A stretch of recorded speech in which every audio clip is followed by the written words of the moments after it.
would you like to convey to other companies? Would you encourage them to initiate this similar dialogues? Of course, lahat ng pang general public, especially the corporate sector, bukas po ang pintuan ng National Police Commission.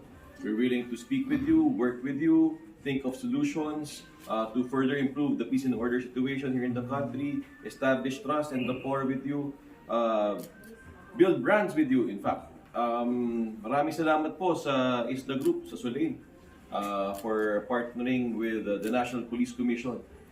Bilang isang scholar, ako mismo ay produkto na isang scholarship.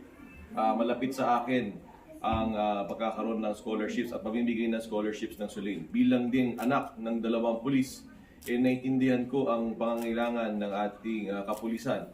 At salamat sa private sector, particular ang Sulain at ang Isla Group, for reaching out and connecting with the government, particularly the NAPOLCOM, to help and aid the Philippine National Police and the National Police Commission. Isang pahabol na tanong lang po, Attorney Calinisan, ano po ang naging resulta ng dialogue natin sa mga kaibigan nating mga negosyante, lalong-lalo ng mga Japanese national dito po sa ating bansa, sir?